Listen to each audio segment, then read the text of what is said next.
Espresso is not for you. It's for the girlies, so actually your thoughts are simply incorrect. The fangirls are always gatekeeping. No, not even gatekeeping. It's just the truth that you're not the audience of this song. So yeah, you may not like it because it's not for you. We've come to a point in time where objective reality doesn't matter anymore. The Epstein files are a democratic hoax. AI art is superior to real art. She-Hulk is a good show because it talks about feminism. These statements are unequivocally false, backed by lots of evidence and research. Yet that evidence doesn't matter because we live in an age where your subjective beliefs and biases are more important. The truth doesn't matter as long as you're loud enough to drown it out. If you have a loyal audience, all forms of criticism or evidence aren't important because only your opinion matters. Obviously, there's different levels of urgency to this. With She-Hulk, you can have a discussion because there are subjective things you can enjoy, like the comedy or the art style. While the show is objectively bad due to its poor story structure and how it mocks its own fanbase, ultimately it's just a TV show, so I don't care if you like it or not. Meanwhile, there's been a lot of talk recently in my country about what it means to be a quote-unquote true American. Specifically, some people argue that if you question the actions of this administration, then you must be a woke communist who bows down to Antifa. The United States government is actively protecting predators, and they aren't even doing a good job of hiding it. If you still support this administration, even in the midst of all the evidence and insults thrown at you, I'm kind of left questioning if you support the actions of Jeffrey Epstein and his co-conspirators. But that's not why you clicked on this video. You clicked because of what I've coined the fake fan epidemic. If a piece of media isn't universally praised, you'll always find comments defending the project by saying, "You just don't get it. It's not made for you. You're just a hater." And most notably, you're a fake fan. We've reached such an age of entitlement that any criticism is seen as a sign of hatred.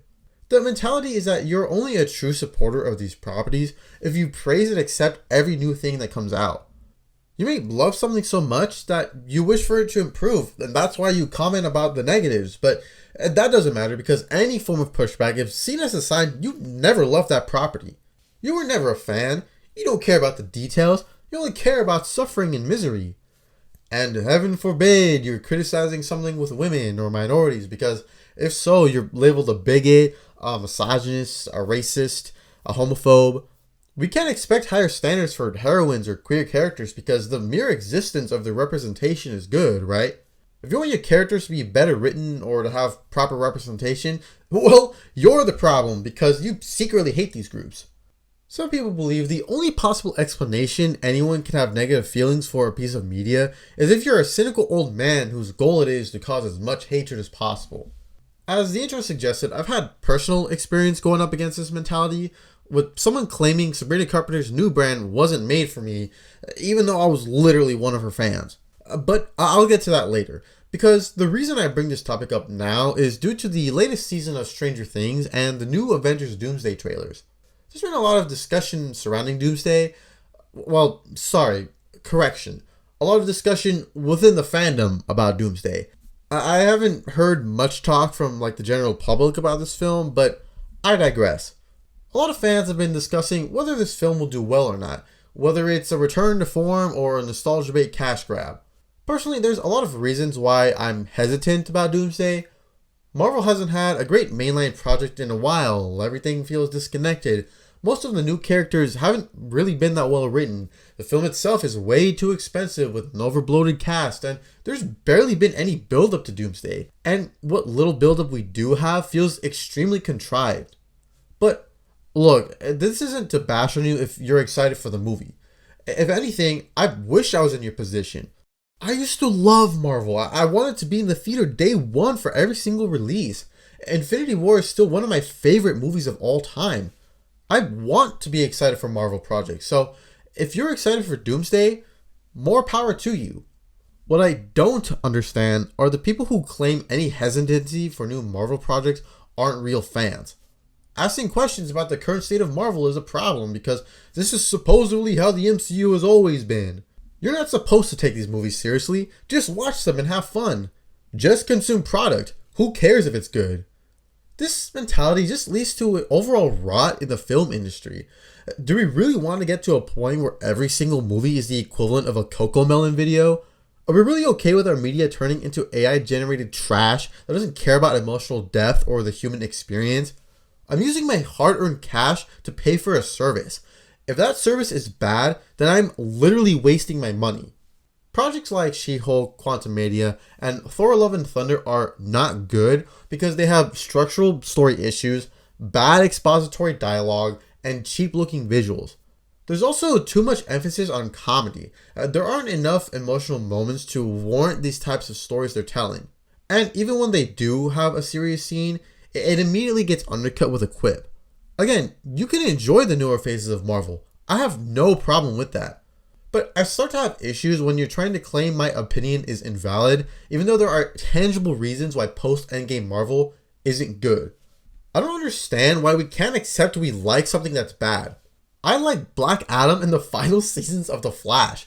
Those are objectively awful, like pure trash, and never in a million years would I recommend them, but I still enjoy them.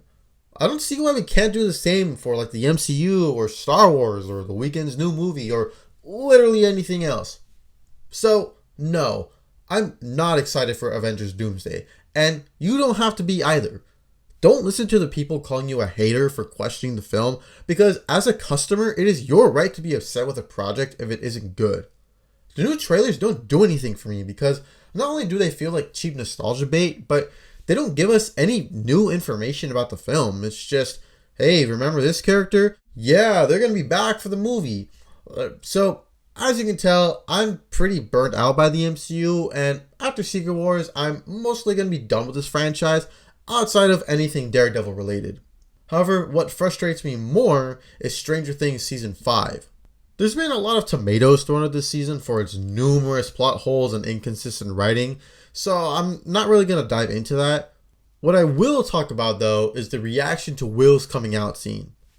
As you all probably know, there's been an uproar over how they executed Will's coming out scene in the penultimate episode of Stranger Things. A lot of the discussion has been around how cringe and unnecessary the scene felt. In response to that, there's been a lot of people claiming the scene was actually a masterpiece, and if you didn't like it, you're homophobic. Supposedly they've hinted at Will being gay since season 1, so clearly you're stupid or too media illiterate to think the scene is forced. Buddy, what are we even saying here? Look, the bottom line is that the scene was handled poorly. I'm sorry, it just was. Now, I want to preface that I'm not gay and I will never have this experience. I understand that it's often hard to come out, not to mention the scene takes place in the 80s, so it was probably a lot harder then than it is now. But as someone who not only loves storytelling but wants every group to be represented properly, I feel like this scene was kind of an embarrassment to the queer community. Again, I'm not gay, but this scene just felt so over the top, and so much so it really just feels like they did it to get a few brownie points on Twitter.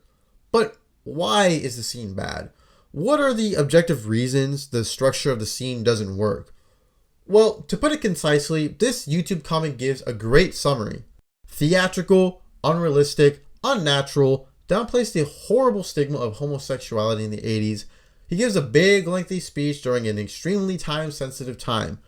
Gives a speech to a giant room of people, a handful of which he barely knows. Having strangers easily accept and celebrate his coming out completely downplays how horrifically widespread homophobia was during this time period. His entire reason for coming out is that Vecna will try to use it against me. Turns out, Vecna never tries to use it against him. Throwing the fact that it took 12 hours to film the scene and another 12 reshoots, which screams bad acting and or bad writing. Now, obviously this type of response triggers people who are blinded by their love for the show. This is what's known as toxic positivity, where you're trying so hard to be happy, you're ignoring blatant issues. So much so, you may actually be making those issues worse. One Instagram account said, "Never forget Will coming out was pointless because Vecna never used that against him." Which for all intents and purposes is true. We never see the supposed visions of people leaving Will. We never see his fear about what happens if he accepts himself. This is never portrayed to us, so we never get to experience his feelings. But of course, people went on a meltdown, responding with things like, "Oh, it's 2026, you can come out of the closet now." Or, "So, you didn't watch the season." This insane comment says, "I guess the state bench record holder doesn't have a brain. Lamau, it's okay. Stupid people experience media differently. Keep lifting those weights, bro." Holy crap, what in the copium is this? First of all, why are we insulting people for pointing out actual inconsistencies in the story? And look, even if theoretically this person was wrong, all this insulting only makes you look petty and like you have a weak argument. Just because something can be explained, it doesn't mean it was handled well. Those are not mutually exclusive things. What do I mean by this? The problem with the scene has nothing to do with Will's sexuality. No, the biggest issue is that Will hasn't been a character for most of the show. I mean, first of all, he wasn't all that important in seasons 3 and 4, so any character development was largely minor. At best, you could say the last time he was relevant was back in 2017. But even then, in the first 2 seasons, Will was a plot device. He was only used to get our main heroes connected to the Upside Down. I mean, we barely see him in season 1, rightfully so, because it's all about the mystery of where he went. I think season 2 probably handled his character the best, but even then, his development was kind of washed out by how the Mind Flayer could use him. Will as a character never mattered because his only importance to the story was how the writers could progress the plot. So when we inject the final season with this big sequence and all this gravitas, it feels forced because the writers didn't properly build up to this moment. They never put in the work to make us connect with Will. They didn't put in the time to explore his psyche or his trauma or his desires in life. We never sat with Will. We never laughed or cried with him because the writers were too focused on everything else in the show. He doesn't feel like a friend. He feels like that one family member you see at reunions and never care to speak to again. You can put all the hints and story explanations you want, and you can say this is the plan all along, but if I don't care about the character, I don't care if he's gay. This is a big contrast to Robin, who I thought had a phenomenal coming out scene. I wasn't the biggest fan of season 3, but for me, her and Steve were the highlights of that season. Throughout those 8 episodes, we're essentially put in Steve's shoes. We meet the new girl who has a charmingly eccentric personality. She's always playfully teasing and quite intelligent, with her knowledge of multiple languages being the key to cracking the Russian code. If you yourself aren't into Robin, you at the very least understand why Steve would be, because we've seen their relationship grow the entire season. So when she finally does come out to Steve, it's a great scene because you can see the fear in Robin's eyes, knowing outing herself not only means potential ridicule from society, but she could lose a close friend. After all, the stereotype would assume Steve is homophobic, but he isn't. Her friendship is much more important than his romantic feelings or his sexual orientation. She never even says I'm lesbian or I like women.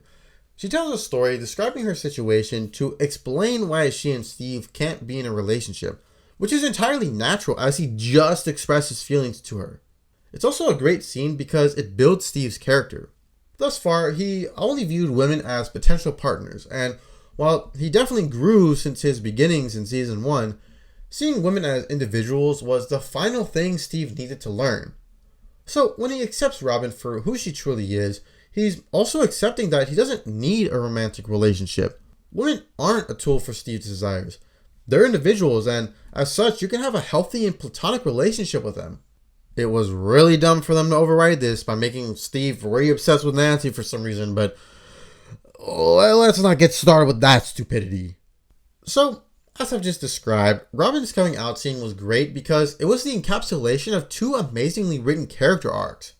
Robin possibly wouldn't have come out if it weren't for Steve, and Steve couldn't have learned his lesson without a lesbian because otherwise he would have constantly tried having a relationship with any straight woman he befriended. It shows that each character is a complex individual who can stand on their own, yet are intrinsically tied to the other's development, all in a beautifully subtle manner. This is peak writing. What about Will's coming out scene reveals anything about the characters? We already knew he was gay. There was never any indication anyone would reject him for being gay. We get an unnecessarily long scene of him describing things he does with his friends. And again, we never actually see Vecna try to use Will's sexuality against him. We're just told all this in a random exposition dump.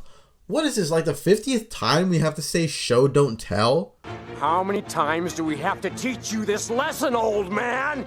You're telling me that Vecna's whole plan, a literal multiversal being, hinges on whether Will comes out? Are we being serious right now? And if it isn't, then why are we building up his coming out scene like it's Cap grabbing Mjolnir in Endgame? What was so important about Will's role in the final battle anyways? I mean, El was doing just fine. He kind of just came in for the assist. Vecna has turned into a complete joke this season. Like it took absolutely no effort from the cast to defeat him. This is why the scene is so bad. It's not just a cringy scene with subpar acting. It directly affects every other plotline in the show. They build it up to be this super important thing, but the moment it's inconvenient, they just throw his entire arc away. My disappointment is immeasurable, and my day is ruined.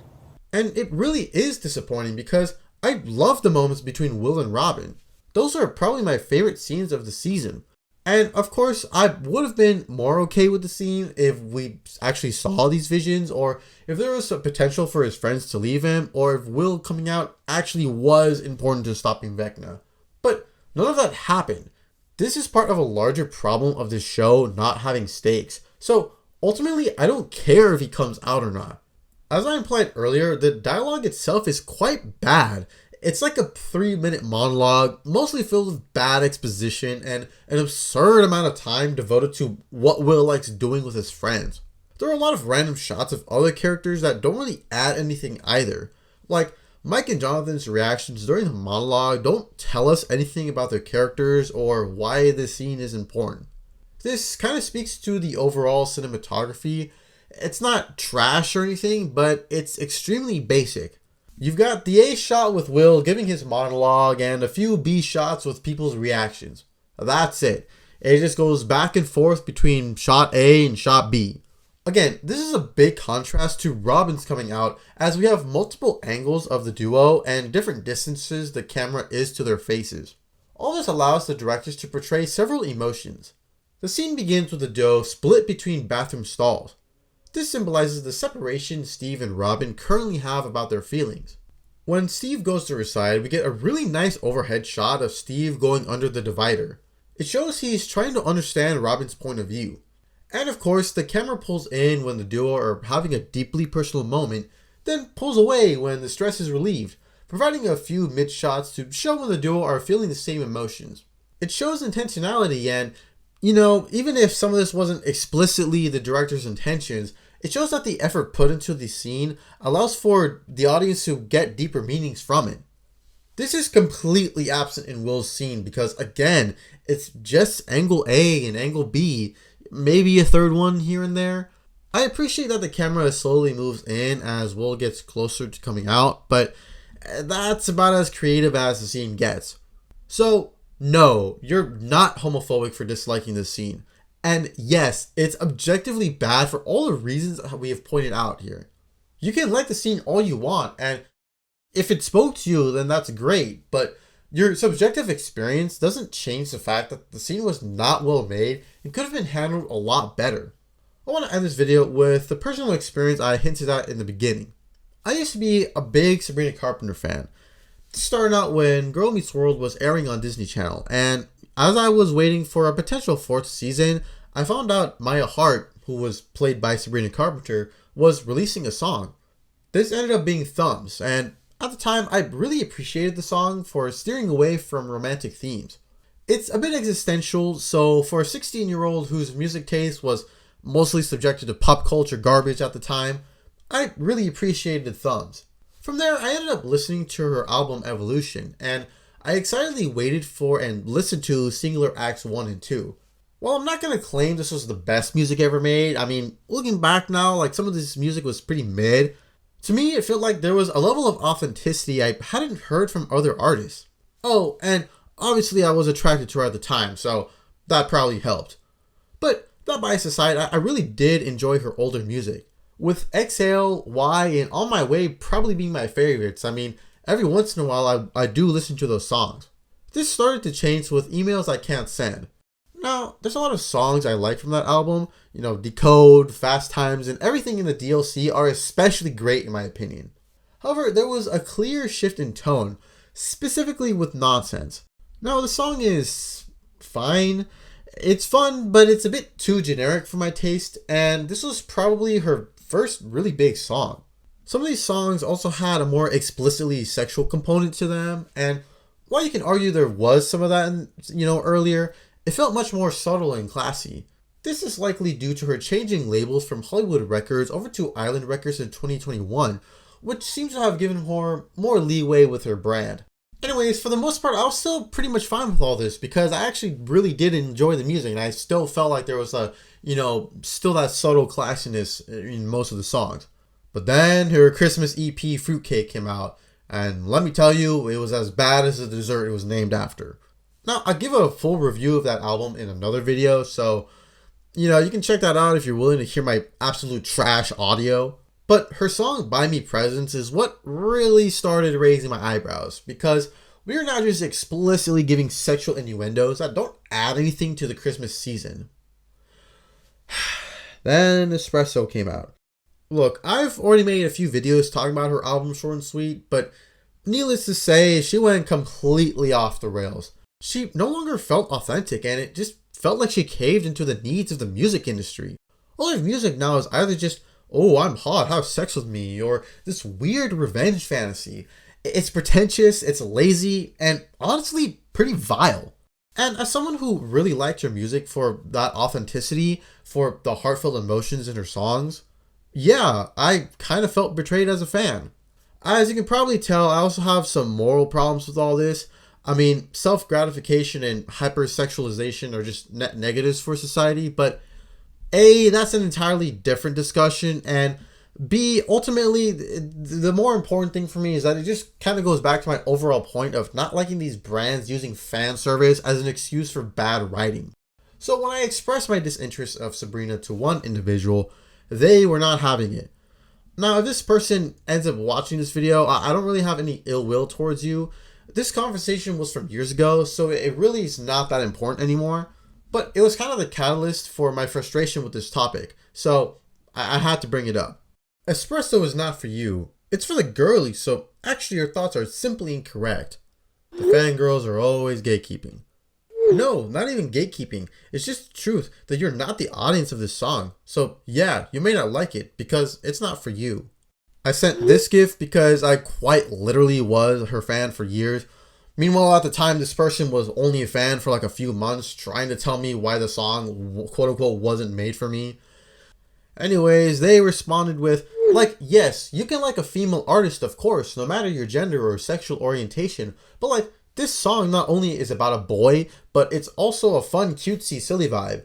So it just feels more like for the girlies. Listen, the whole world and their mama loves this song. Because of this song, she's getting so much more new attention, new fans. Her music is moving up on the charts, and she's moving up as an artist. You're simply not correct. Look, I'm sorry, but just because you like the song doesn't mean it's good. You could have brought up, the musical tempo, the way the song is mixed, the themes she discussed.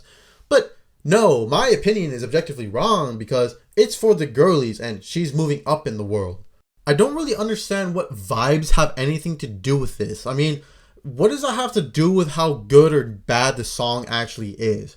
Besides, what does being a woman have to do with anything? I've been in love with K-pop Demon Hunters, and that's a very clear demographic for younger girls. I mean, how it's done is like the biggest woman power song ever made, and it's freaking awesome. The beat, the rapid yet natural changes in melody, the creative lyricism, how it thematically fits into the film, it's great. I don't really understand this mindset of, it's not for you, so that's why you can't enjoy it. Isn't the whole point of art to speak your heart to people unlike you?